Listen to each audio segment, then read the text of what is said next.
Hello, it's Toby Hadoke here, and this is Happy Times and Places, in which I get a special guest to nominate a story and choose in secret their favourite things about it. I have to watch the story, commentate along to the episodes, dropping in observations and facts, and see if I can guess what those favourite things are.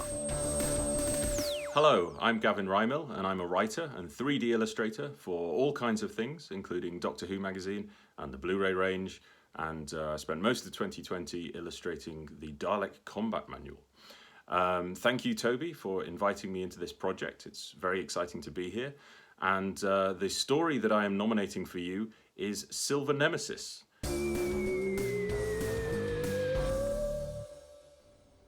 Well, welcome, viewers, listeners, doctors, medical students, social workers, anybody who might be listening to or watching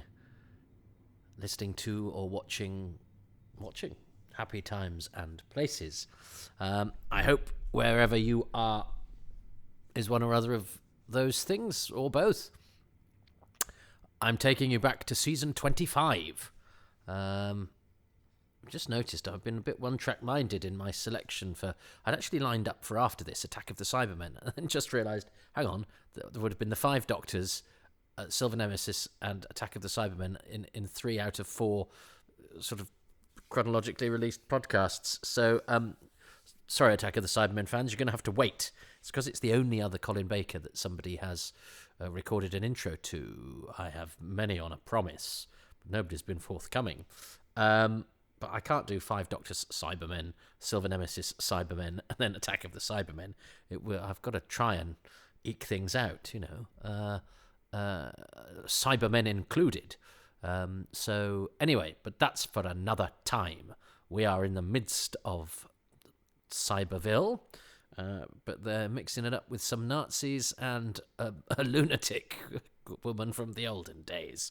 And they're all chasing around for an arrow and a bow and all sorts of other stuff. And yes, the Cybermen have just arrived to provide the cliffhanger, even though we kind of knew they were on their way. But that is the way of such things.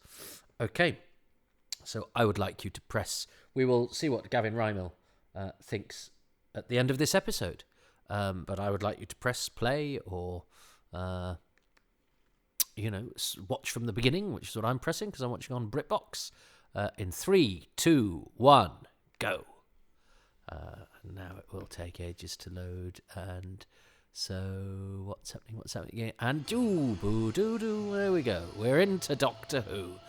So I'm watching the as transmitted version. I remember the VHS coming out with lovely silver on it.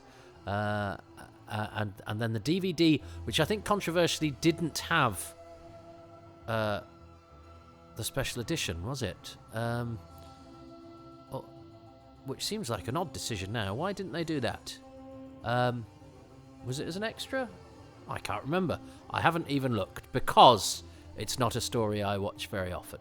But the only reason it doesn't matter. You know, if you know, you know, and if you don't know, go and check. I'm not going to waste precious time doing something I can't do because I'm locked into the episode now. So the Cybermen have arrived in quite a decent-looking spaceship.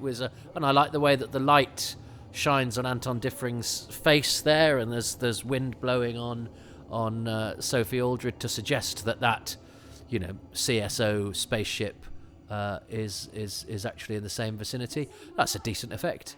Oh yes, Aces, they saved my life. They didn't, Ace, they just landed nearby.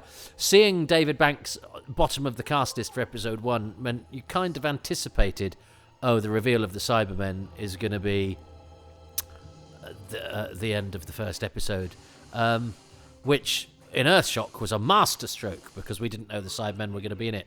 With this, it was a bit like, this is what happens now. You sort of you wait for the monster to appear at the end of episode 1, which of course you don't really get in modern Who because a lot of the episodes are, the story is self-contained, so you can't have a whole build-up to the appearance of the enemy. Although that said, Army of Ghosts has the Daleks at the end, but that was a surprise. The Dalek human at the end of Daleks in Manhattan, which was on the cover of the Radio Times. But we'll talk about those when we get there. So there's a bit of battle. I like this with the Doctor and Ace in the bomb crater. I have to say, Sophie Aldred and a very palpable hit, which is from Hamlet.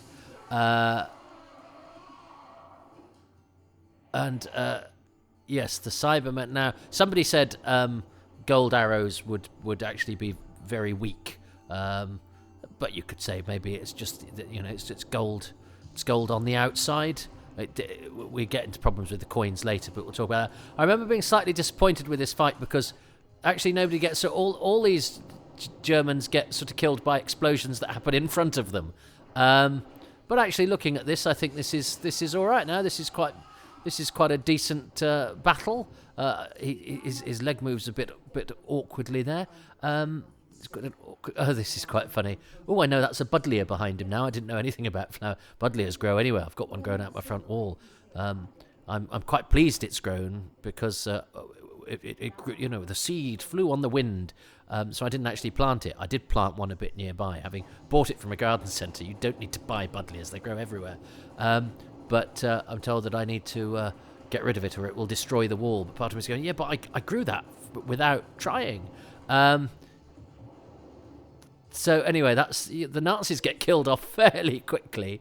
What I was saying about Sylvester and Sophie, they are great assets. The way that they threw themselves into that bomb crater. I have an image now of these two just, every time there's an explosion, hurling themselves into it. And I think you absolutely need that from your leading pair. And these two, you get the impression they are actors that you'd go, can you do that? And they'd go, absolutely. And they chuck themselves into it. And I think when you haven't got an awful lot of money and you need your leading performers to really drive the energy. I think these two game performers are a real asset. There's Chekhov's arrow in the TARDIS, which is a very handy piece of plotting. That arrow will come in useful later on, which is a nice touch. Poor old Carl. He's very rangy. Look, so it only just makes it out, but that's all right. That's quite fun. And Mark Hardy is back as the Cyber Lieutenant, having not been in Attack of the Cybermen, but you can tell him he has the slightly raspier voice. I played cricket at school, and I think the new cyber gloves are too identifiable as cricket gloves, is all I will say. And I suppose the other gloves are all too recognisable as sort of multi-purpose gloves because they're multi-purpose sort of outside gloves, the Earthshock attack ones. I think they're a slightly better choice because cricket gloves can only be cricket gloves, I'm not sure that's an improvement myself. But now this is a bit sort of what Doctor Who's about. Two people. Oh, and there's Kevin Clark, the writer, looking at Richard's bow and arrow and going, what's going on here? And here are the two skinheads, who I think look pretty good. And there's a big... You see it in commentary about this story where they go, oh, one of the worst things in Doctor Who is those two RADA skinheads. Then neither of them went to RADA, pretty certain. But the inference being they are drama school actors... unconvincingly being skinheads. They're both genuine skinheads, Chris Cheering and Simon Laws. And Simon Laws certainly is quite a big mover and shaker in the skinhead movement. He organises skinhead reunions in Brighton and things like that, and has managed bands and stuff like that. So, there are genuine skinheads, I not just people with short hair, but the skinhead... as a social group. And I don't know as much about Chris Cheering, who's done loads of other stuff. He was in an advert for batteries or something, or where he was doing the sort of Bob Dylan Subterranean Homesick Blues thing, but he was holding up the the lyrics of a song, but they were incorrect, and I think it was to suggest, was it for speakers or batteries or something? But anyway, and he did quite a lot of work in the 80s and 90s. He pops up in a few things. That's a great, and I think you can slightly see the helicopter blade because they simulate with the spaceship. You know, they have the everything's rustling, which is an attempt to go, well, we haven't just got, we haven't just plastered the spaceship onto the footage. We've plastered it onto a helicopter, so you've got the wind, you've got the gust. This is man. You see I always think of Richard as being really, really nice, but he's actually quite scary and threatening. And we do know that he's helped kill a man. But yes, so I don't know as much about Chris Deering, but I do have a friend who knows a lot of the skinhead lot. I think he was a skinhead himself in his youth, and he knew both of them, and attested to them being the genuine article. So we've got genuine Germans as the Germans, we've got genuine skinheads as the skinheads. The Cybermen are all actors. So the Cyberman that sounds like that, he's just Cyberman, and this is Brian Orrell, who was promoted to Cyber Lieutenant, or played the Cyber Lieutenant in Attack of the Cybermen, but is so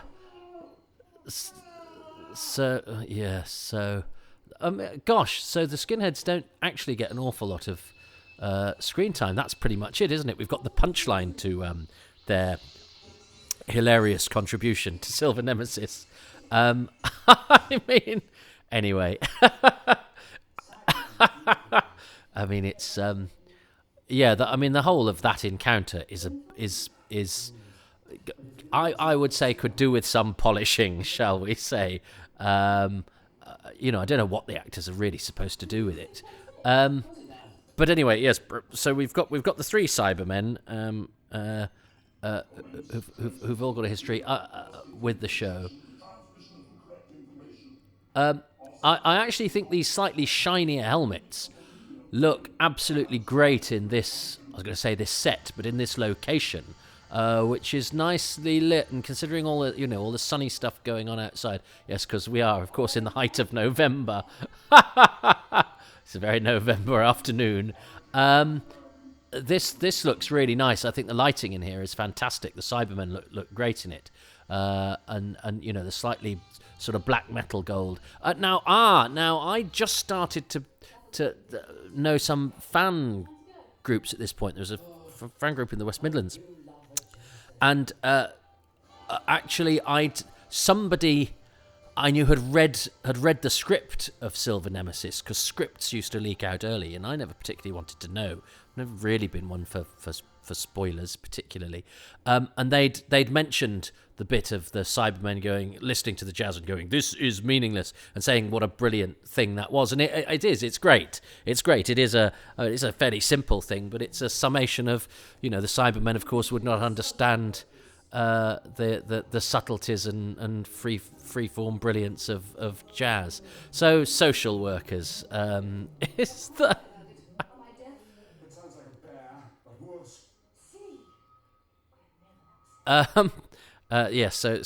social workers is the hilarious punchline to the awful skinheads subplot. It's not even a subplot, is it? They will eat us.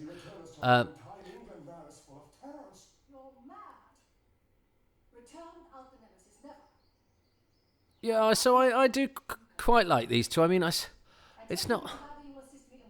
I mean, what Fiona Walker's doing does not work. I don't think would work anywhere else other than in Doctor Who. And this is that's quite a weird thing, isn't it?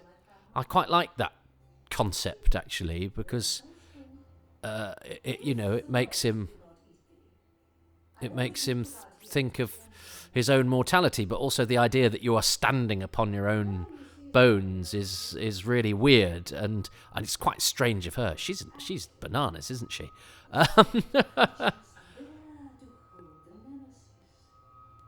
But is there a plot going on here? I suppose it's just everybody's trying to get the Nemesis. So it's quite sort of episodic, really, isn't it? It's not,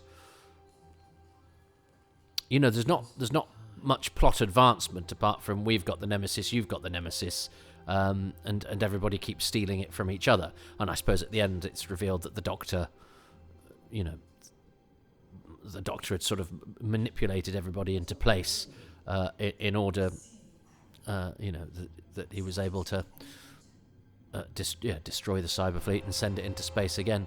Had they quite started moving then when that cut in? I don't know. But I think these costumes are generally quite good. That sort of the black metal, except for the gloves. I love the arrow effect, which is so simple. So simple I couldn't do it. It's front axial projection, isn't it?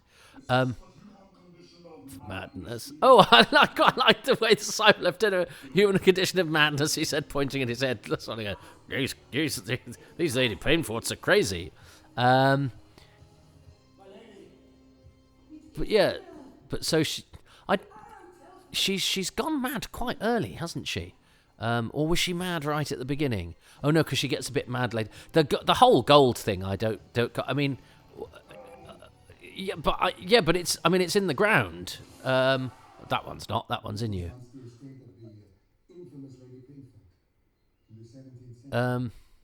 So the Nazis are sitting in a van waiting for the story to give them something to do. So here are the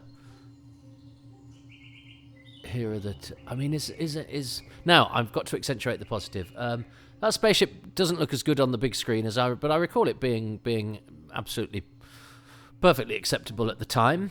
And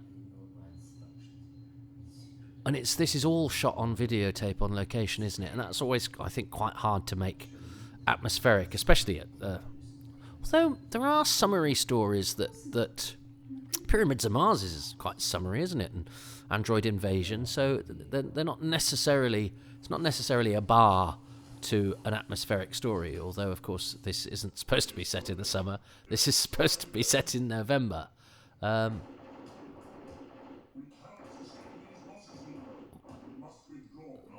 We cannot sustain these losses, leader. We've lost one guy, and there's a golden arrow in the ground.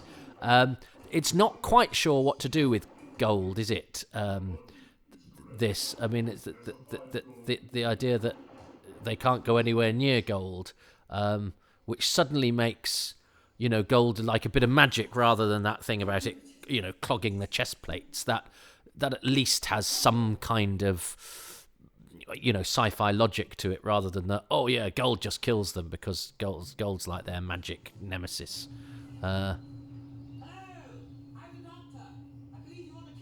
Yeah, that's a very lovely doctor-y thing to do, and this is great for Sophie Aldred blowing up a spaceship. I mean, I had a drama teacher who watched some Doctor of this period, and he was quite interested in the whole of Ace being a sort of delinquent, and also the Doctor's manipulation of her, which didn't figure big for me, apart from it's just sort of what they are. But actually, when you think that's a model shot. I like a model shot, and that's a good model shot of an explosion. Yes, please. Oh, and then there's an actual explosion. That's a really good explosion. Well exploded, everyone. But I think having this sort of delinquent character as the companion means that you can.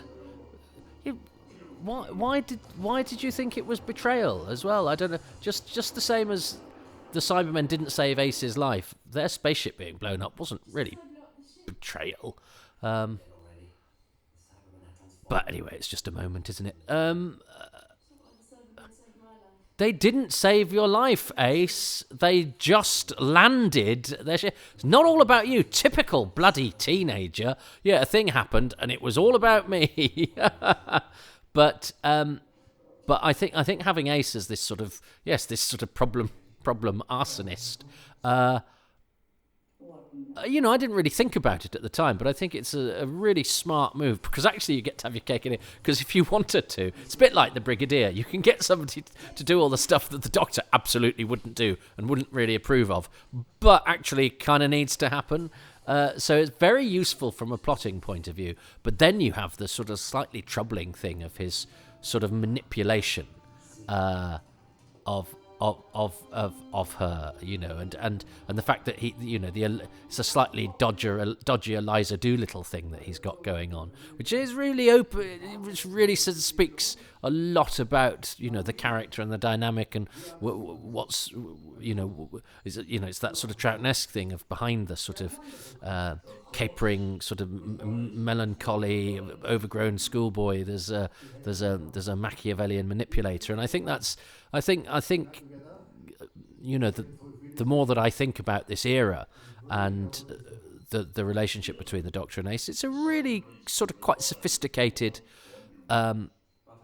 way of storytelling, and a really and a really useful device. And it doesn't weigh too heavily over the stories, but it just gives another sort of current of character development beneath the story of the week or whatever. Well done, yeah. So, which I think appeals to me more now than I even thought about it then. Of course, and you're both gonna double cross each other, but we are invincible. Yeah, we are invincible to your weapon, say the Cybermen, and don't think. But unless, of course, you go and buy some gold. I mean, this idea that you are Nazis, so you have machine guns. Lady Painfort is her, so she has the gold. And it won't occur to one or the other to swap things or do anything. It's because you do that and we do that, and that is a little simplistic. There are some beats in this that are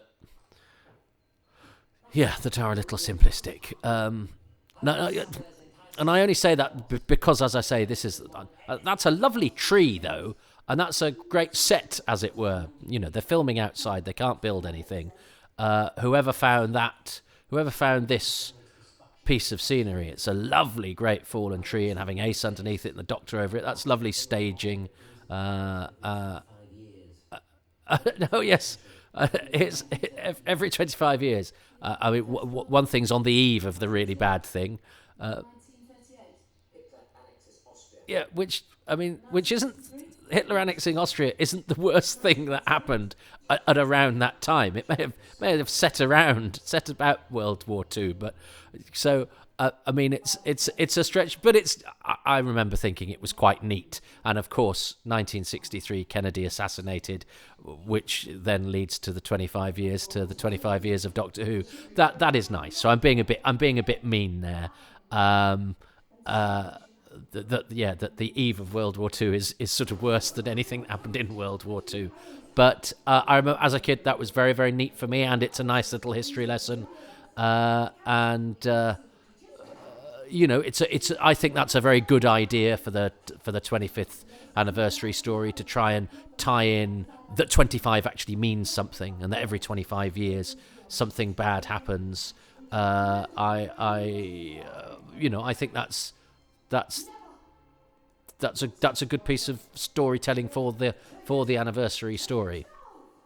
The lighting in here is beautiful, and that set is very good.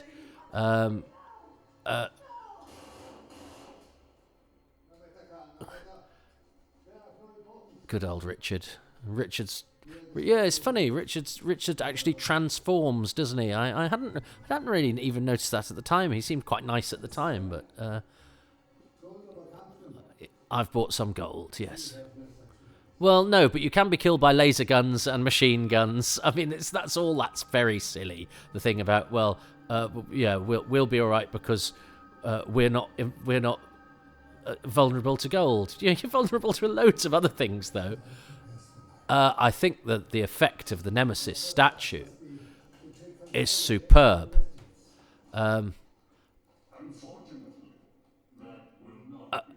Oh yeah, but but I've got the bow.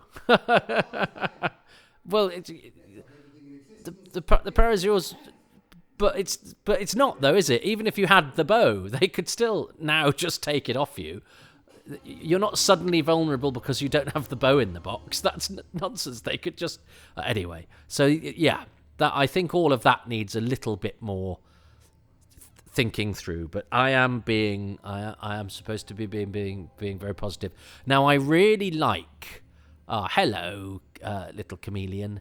I presume they will have had to have got that from oh, is it just a lizard? Oh, you see, gosh, it's just a lizard emerging from a leaf. I thought, oh, it's a chameleon that disguises itself by changing colour, but you don't even get them in this country, do you? So it's so actually all it's doing is crawling from under a leaf, whereas I thought, oh, it's a particular. I've only realised now that I was completely wrong in my reading of that. Haha.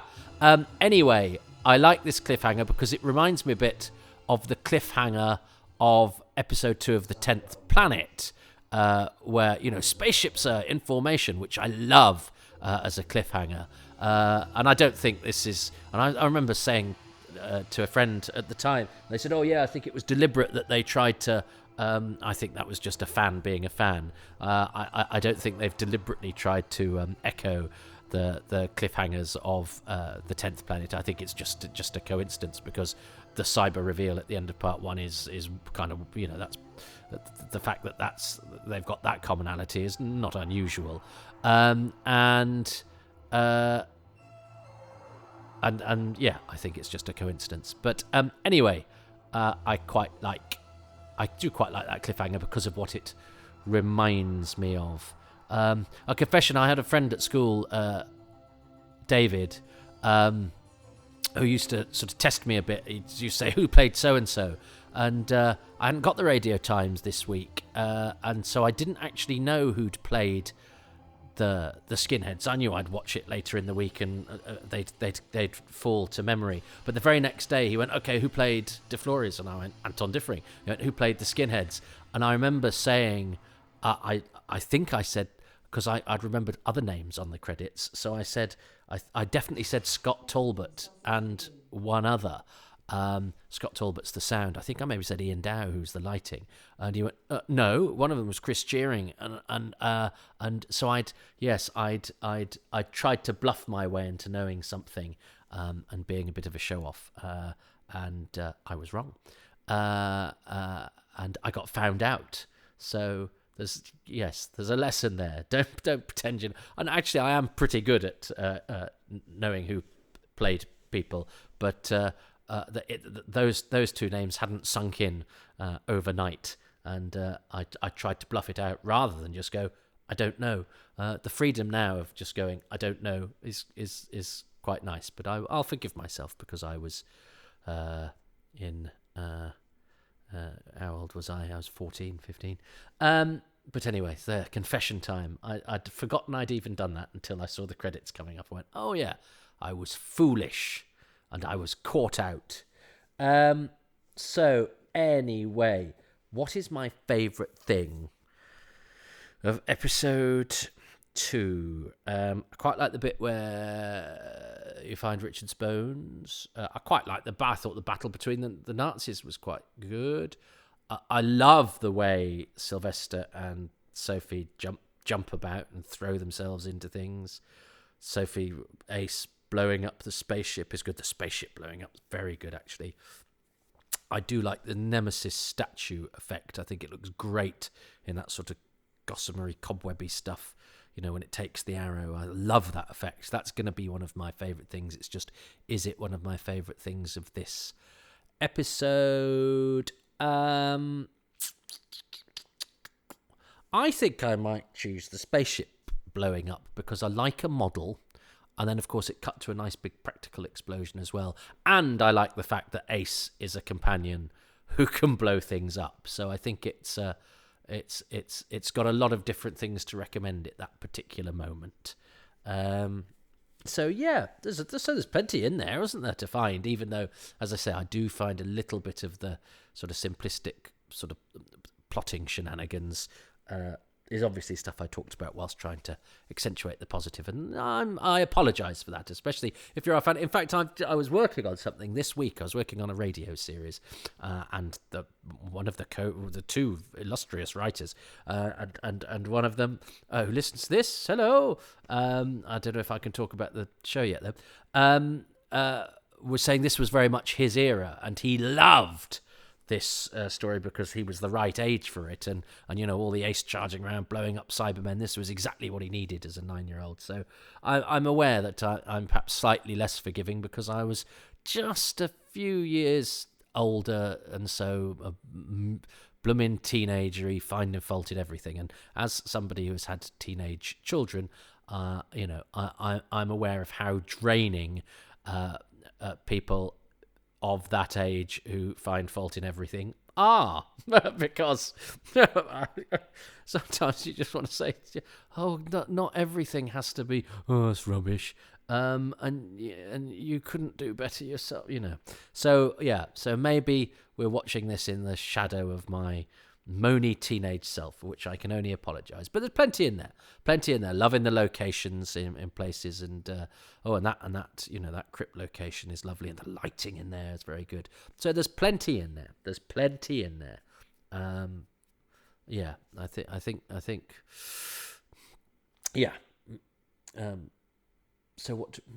I did like that crypt location and the lighting in there. I'm going to go for the blowing up of the spaceship. I am going to go for the blowing up of the spaceship, with honourable mentions to those other things I've mentioned. What is Gavin Rymill going to choose about part 2? And I was going to say, it's better not be the Skinheads.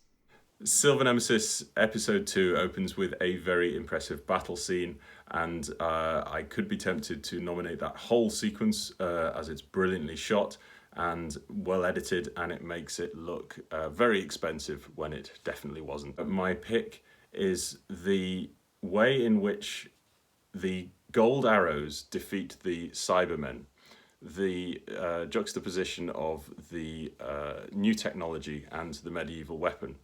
And I love the fact that Lady Painfort thinks that it's the poison on her arrow that has killed the Cybermen, because that works on her enemies back in her time.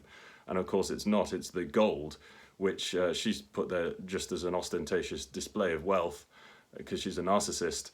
It would make for a really crap arrowhead, but that's not the point. She put it there just to show off, and I like that. Yes, well, that's a very good choice, and I should acknowledge that battle at the beginning is very good, and again, I hadn't particularly enjoyed it at the time. I'd found fault in it, I suppose, because of movies and things at the time, but watching it now, as I watch lots of other old Doctor Who, for in the canon, it is a very well staged piece of action, especially as Gavin says, considering the resources available. I sort of, in my mind, that whilst the arrows are dipped in poison, I think they're sort of dipped in gold too. I think they're proper arrowheads with and she's ostentatiously coated them in gold. It may well be contradicted that in the script, but that to me, because then you've got an arrow that is of some practical value and ostentatious as well. But that's a very good choice, and I like the way that Gavin rationalised that and explained that. And sort of tied it in with the various other concepts going on in the script. So good choice, Gavin. I chose an exploding spaceship. That suggests the gulf between our ambitions there.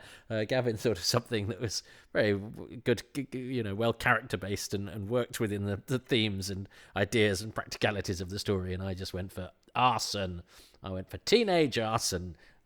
But also a model shot. I love a model shot. 2 episodes in, I'm nowhere near Gavin's likes, but I thought that was fine.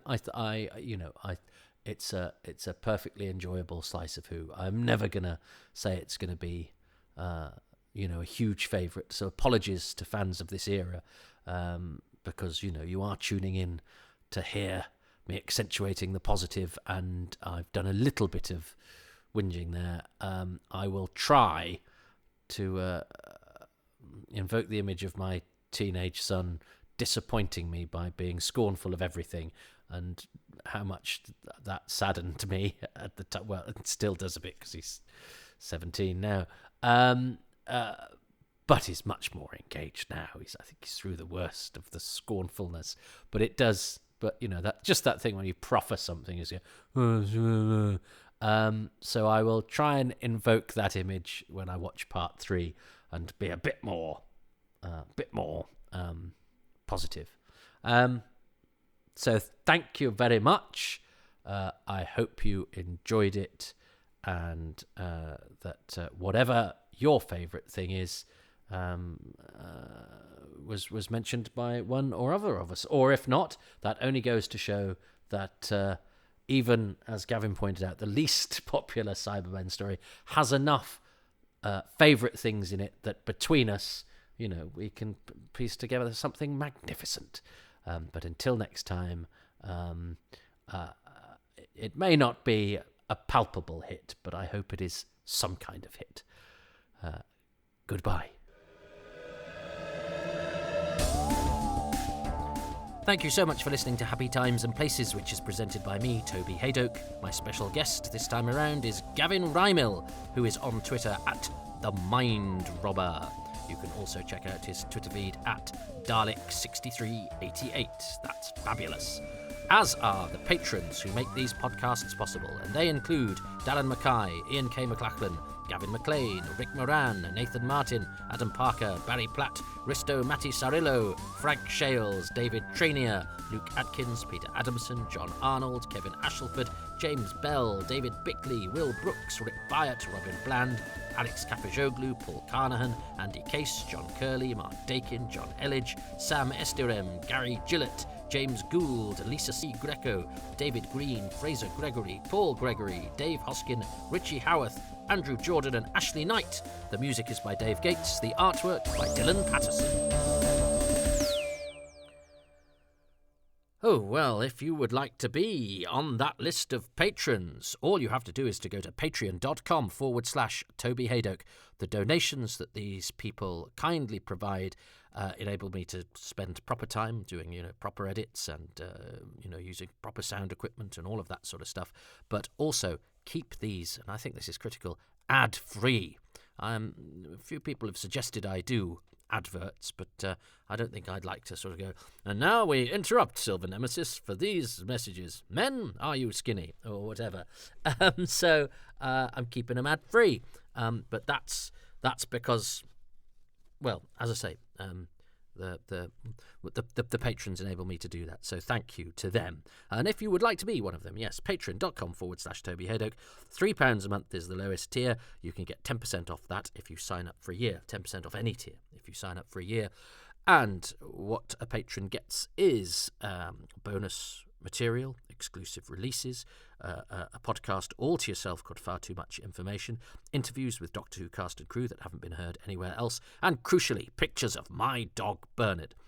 I understand a monthly commitment, which is what Patreon asks for, is tricky in these tough times. Ko-fi.com/ enables you to donate every now and again, whenever you fancy or whenever you can, to artists is rather a lofty phrase, but content providers is an evil one that I will joke on, so I'd rather say artist. People, noisy people, attention-seeking, anorak whores. What is that? God, where did that come from? Anyway, yes, so there we go. You could do that. You could do that if that's really enticed you to go to Ko-fi. But what costs you nothing is to go to iTunes, Podbean, wherever you get your podcasts from. And indeed, anywhere on cyberspace. Go on Twitter, tell your friends, spread the word about these podcasts. Word of mouth, or word of cybermouth, is very, very handy. And if you give these a 5-star rating and a few nice lines of review everywhere you can on the internet, it improves our algorithms. It's only me, and makes more people aware of these podcasts. And that will make me very happy and grateful. Thanks.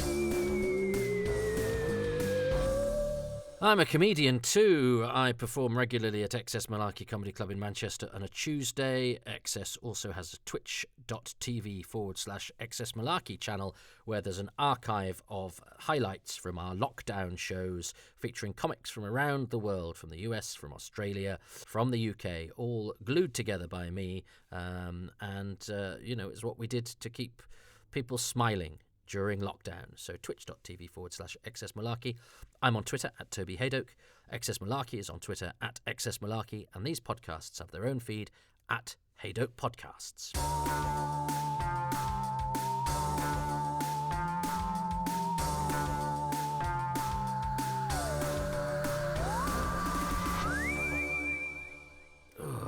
I'm a bit tired. It's a week since I ran 10 kilometres, and excuse me, I haven't run anything since, but I have recorded a fantasy radio series that will be on Radio 4 at the end of June. So if you're a patron, this is a plug for the future. If you're a non-patron, this is a opportunity you missed in the past, because these are released a good 6 months before for patrons, and the turnover is amazing for how quickly you record a radio series, and it's literally on air in 3.5 weeks from me doing it. So it's called Damned Andrew, and it has got lots of Doctor Who references in it. I don't think I say any of them, and I'd like to think I was cast for my acting ability. Your heart sinks when you go, this is a brilliant script. Oh, that's a Doctor Who reference. Am I just in this because of Doctor Who references? But I got to do lots of different voices, play lots of different brilliant parts, and it's a great script. Funny and fantastical, and as I say, with lots of Doctor Who references, none of which were written by me. So I don't know why I'm plugging that at the end of Silver Nemesis episode 2. I think it's because it's tired. I can't think of anything else to say, apart from beware of social workers. Oh dear.